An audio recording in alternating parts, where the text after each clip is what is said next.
Hi everyone! Hello and welcome to another video on bilingualism. But today it's not going to be me talking about my experiences of raising bilingual children, but I'm going to be talking to Olga Markalova. Hi Olga! Hi dear! Thank you so much for being here with me today and talking to me. Thank you for calling me. It's a pleasure.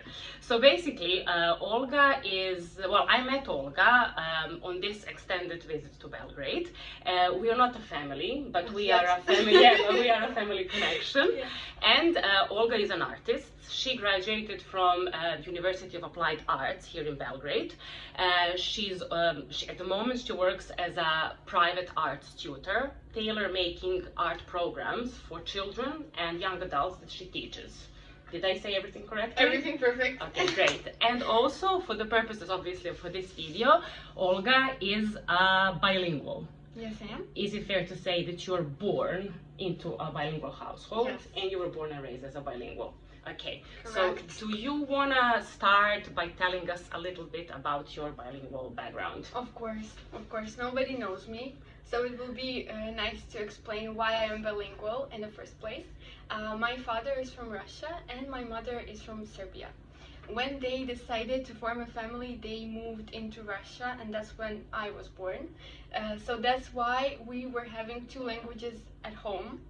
I also have a sister, younger one, and we lived all together in Serbia till my 16 years. You in Russia? In Russia, sorry.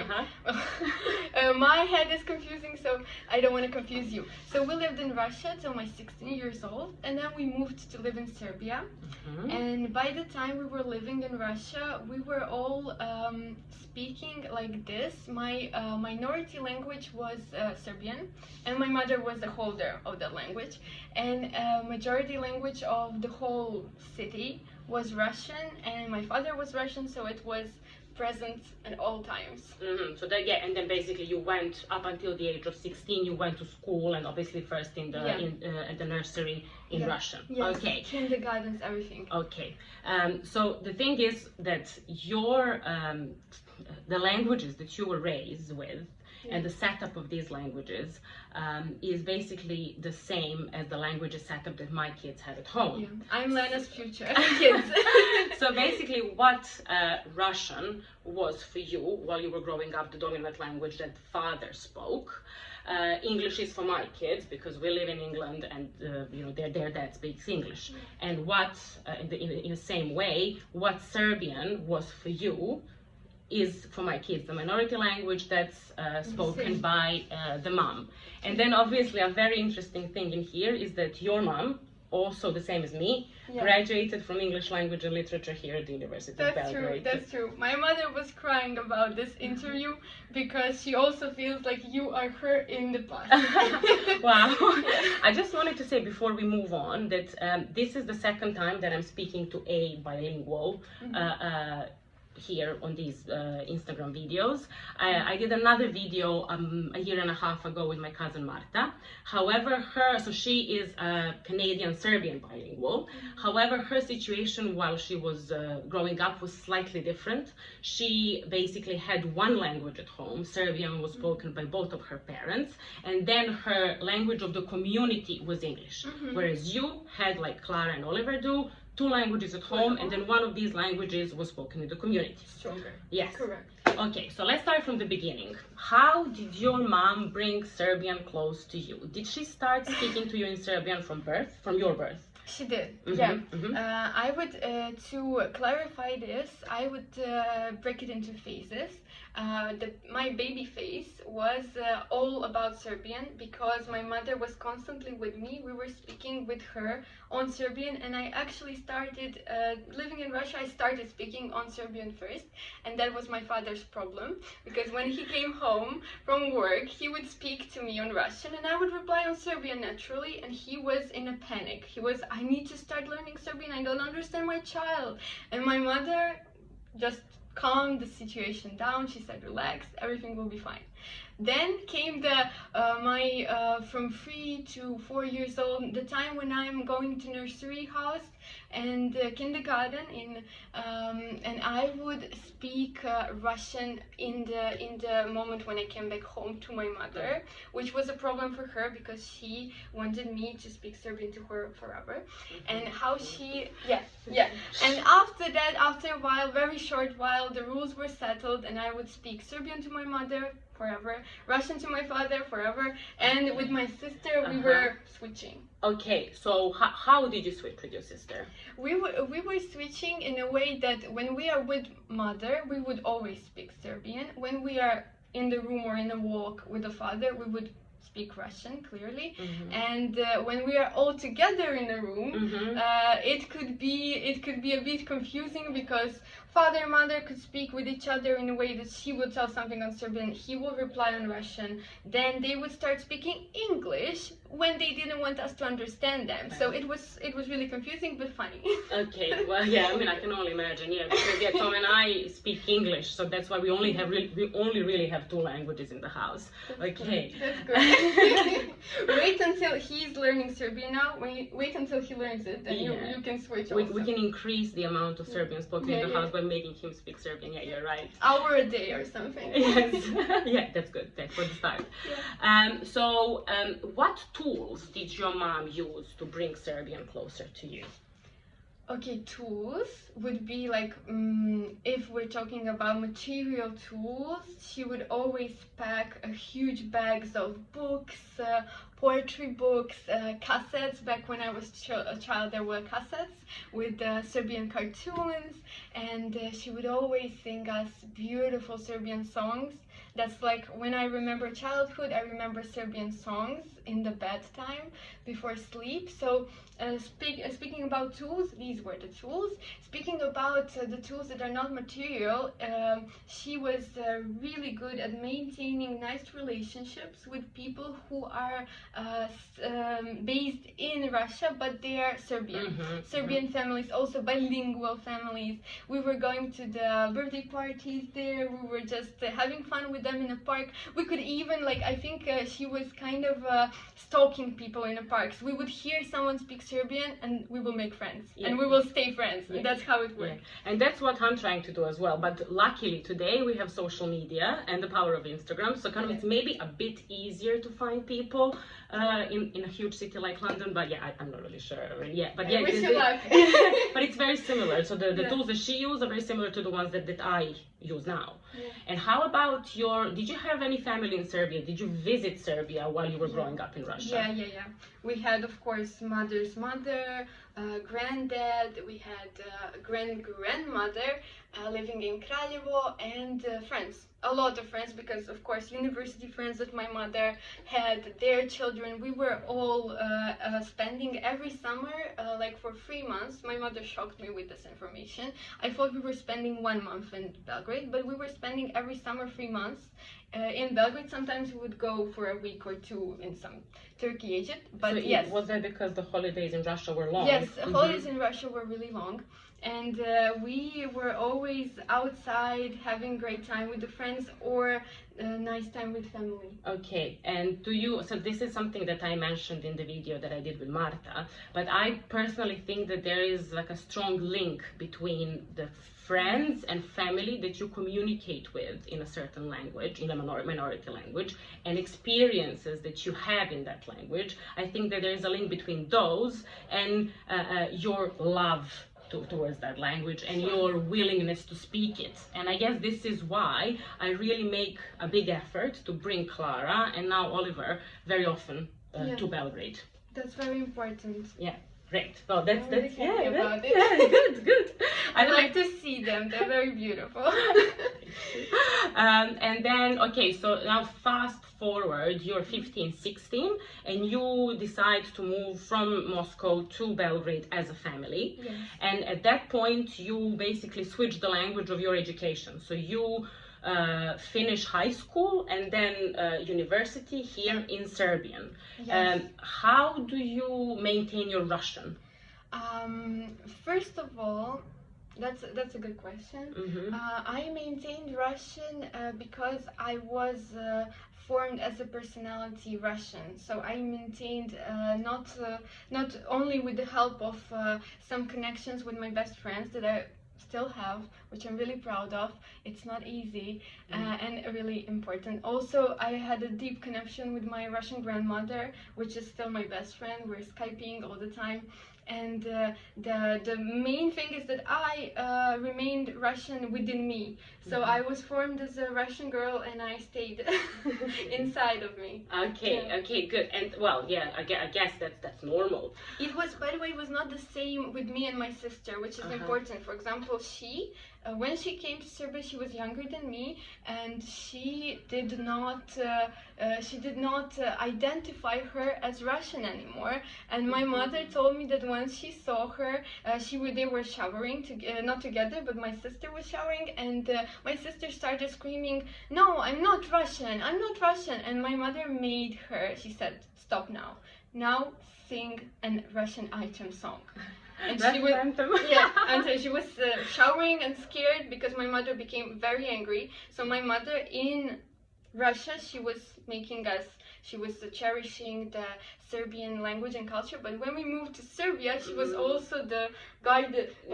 She was a guard for Russian. Maintaining the both sides of us. Wow. And to be honest, like again, a parallel. Now that we are in Belgrade for a few months, sometimes if it happens that Clara, cannot remember a word in English, I do exactly the same thing that I do when she cannot remember a Serbian word in London. I help her, I listen, but I am keeping her Englishness and both languages. So amazing. But now, as a mom who is raising bilingual children now, ever since we have Oliver, Congratulations. Thank you. I wanted to dig a bit deeper into your communication with your sister. So when you lived in Russia, you spoke to her in Serbian while your mom was around. You spoke to her in Russian when your dad was around. But what language did you speak with her in Russia when you were alone? That depended on what environment were we surrounded with. Because when our day-to-day life was circling on Russian, it was much easier to speak with her on Russian because it wouldn't be easy to say. And then my friend said blah blah blah blah blah on Russian, and after that he or she answered blah blah blah on Russian. So we were speaking the language that is our life is going on with our friends, our situation. So in Russia we were speaking, but not always. For example, we were mostly speaking probably Russian when we were together. I need to check this. But if, for example, we started the morning with mother weekend and there is no father around, we could just continue in a room speaking Serbian. So it was floating. Okay.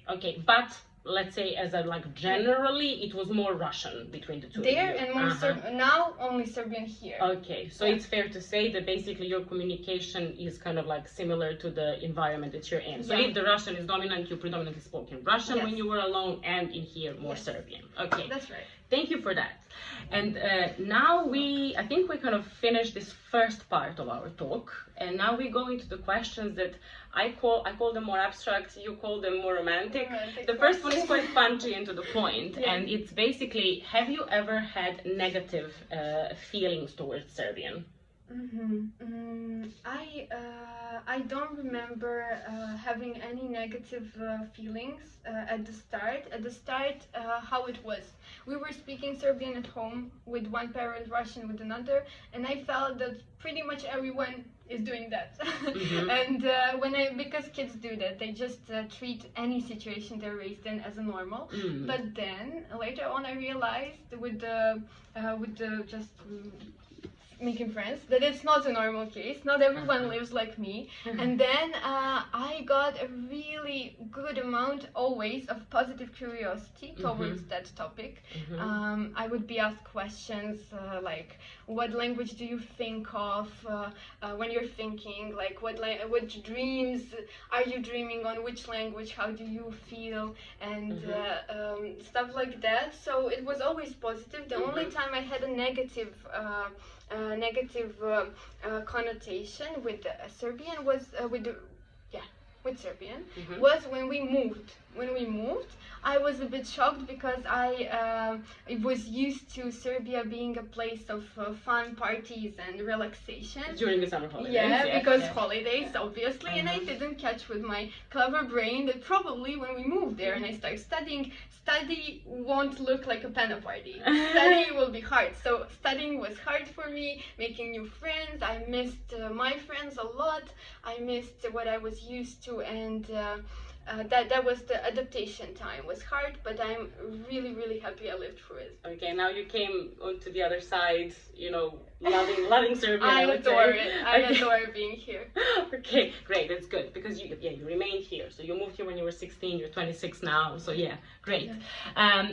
So maybe I don't think there's such a thing as a stupid question, but maybe, I don't know, maybe too obvious, but has being bilingual benefited you in any way apart from knowing two languages well? I would say that it's not a stupid question, but it can sound stupid to a bilingual because in my brain it sounds more like, did you benefit from having a left arm? Like, is it somehow helping you in life? Yes, it does. If you're right-handed, yes, anyway, like it does, because I feel that it is like giving an opportunity to have a double life. You have more angles of looking at life because every culture, every country has its own way of approaching things, of seeing happiness, of dealing with sadness.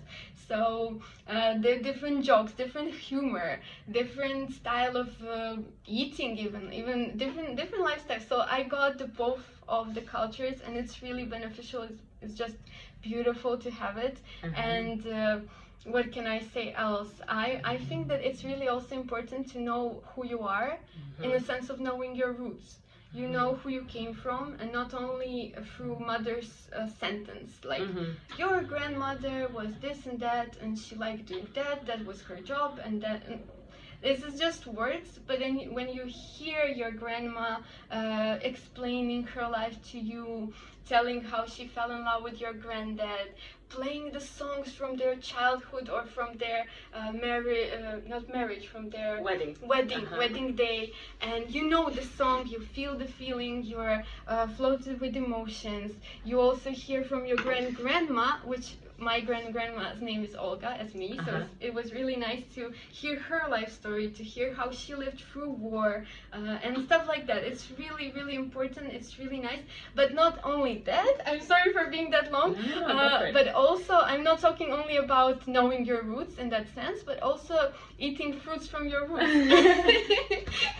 I love that sentence. Because my grandmother was from Kraljevo, and when we were coming to Kraljevo, we will listen to the war stories and her life stories and eat her food that she made, the traditional food. But after that, we would go to my first date, my first and sadly only pena party, and my best experiences in life happened in a childhood actually here. Wow, and in Serbian. Yeah. Beautiful.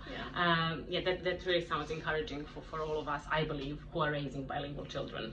And how about the third language? You speak English really well, and this is why we are able to film this in English. Thank you. So how do you see your learning and adoption of English, for example? For me personally, I see it as the most important benefit that being bilingual gives me is that I don't see languages as a book or a boring teacher or just another subject at school. To study, right? Yes. I see it more as an open door to another human being, to another food, to another lifestyle. I see it as something amazing, as an open door. That's why I'm really willing to learn more languages. And do you think it comes easier to you than it would have if you were raised monolingual? I think yes. I think firstly, positive motivation. Secondly, very high interest, because you already know that one word is, for example, meaning that on Russian, and when that word is said on Serbian, it gives it another flavor, it gives it another light, and you are curious about what other culture gives to this world. How does it appear? Okay, nice. So yeah, so then definitely from your experience, I'm kind of courageous enough to say that maybe learning a third language when you're bilingual may be easier. Is that fair to say? I would agree to that. Okay. Yeah. And continuing with the topic of benefits, I wanted to ask you to tell us, what do you do for job? My job specifications. Okay, my job is primarily circling around bilingual families or Russian-speaking families based in Belgrade, and or even English camp in Koponik. But yeah, I would say that when I finished university, I was feeling I finished applied art. I was feeling that who knows what I will do. God help. But now I'm so happy with being able to combine all my skill set within every job that I do. So basically, what you're saying, so you work with, for example, Russian families who are based in Belgrade, and then you, for example, you work with their kids. And what do you do with them? I'm either, for example, if I'm teaching arts, I would be teaching arts on Russian, which also supported the culture and the language within their family. Also, if I'm teaching Russian, I would also bring a lot of art to it and playfully introduce the language to the kids I'm working with. So it's all like merged. Okay, so basically you're combining your two languages. It's a big porridge of stuff. Yeah, you're combining two languages with your degree, and that's how you're earning, for life. Amazing. This comes hand in hand with something that a friend of mine told me recently when she saw how well Clara speaks both English and Serbian, and she told me you have basically given her a degree already. Am I right in thinking, I think that you mentioned this, that you also did some translation as jobs while you were studying? Yeah, I told you that when I was studying at university, I needed pocket money.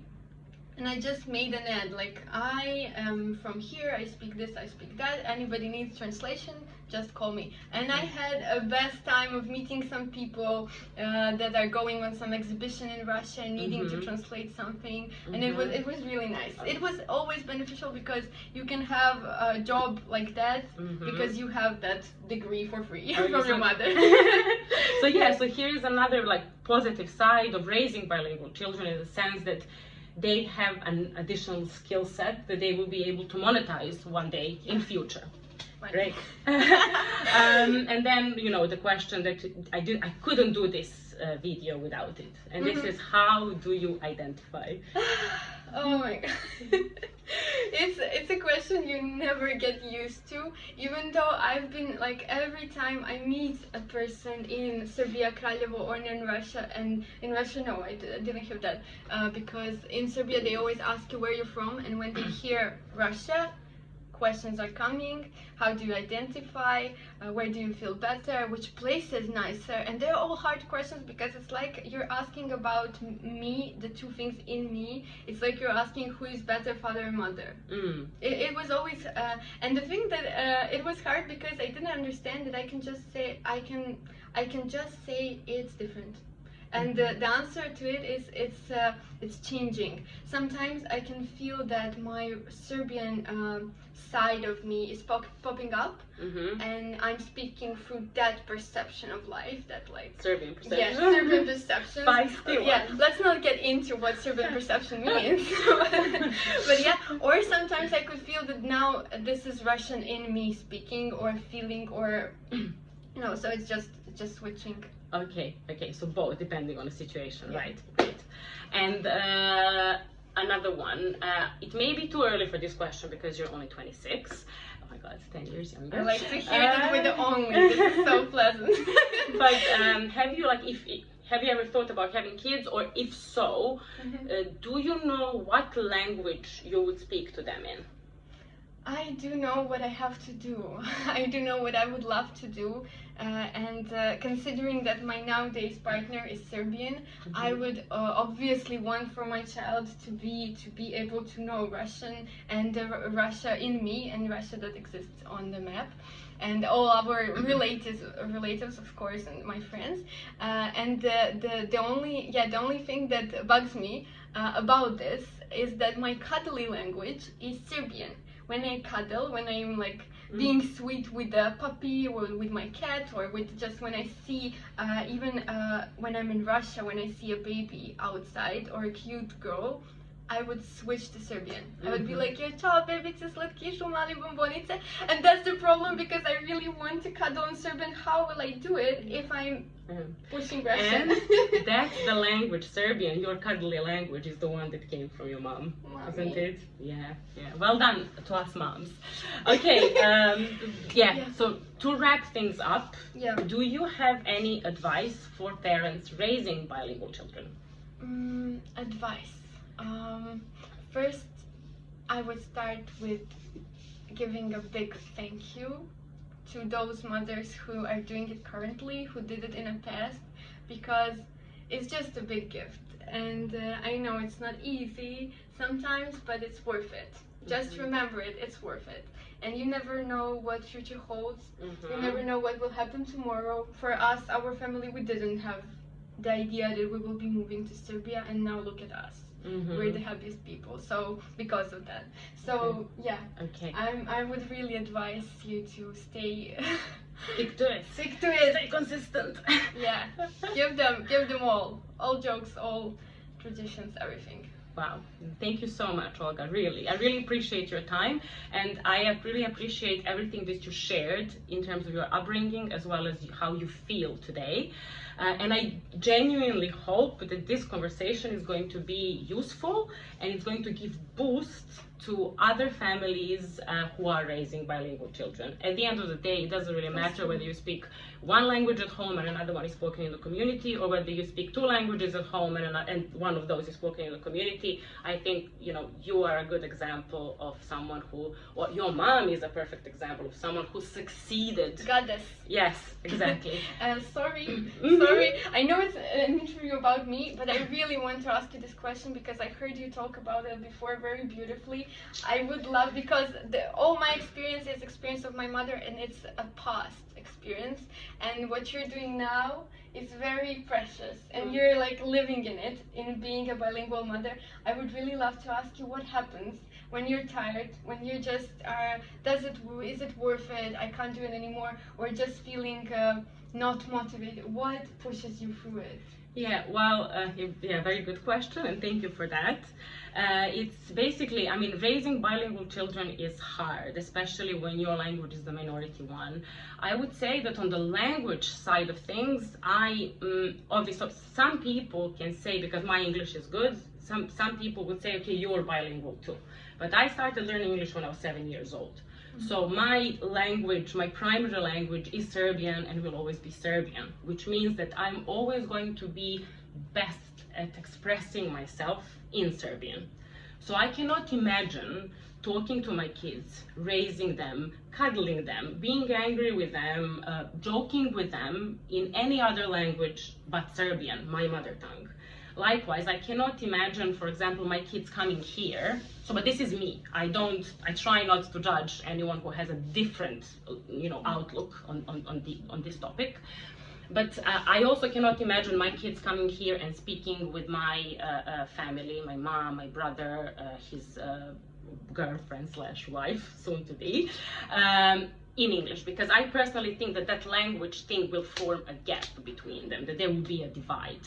So that's one thing. On the other side, raising bilingual children is much more than teaching them two languages equally well, in a way. It's about cultural and social identity of that minority language as well.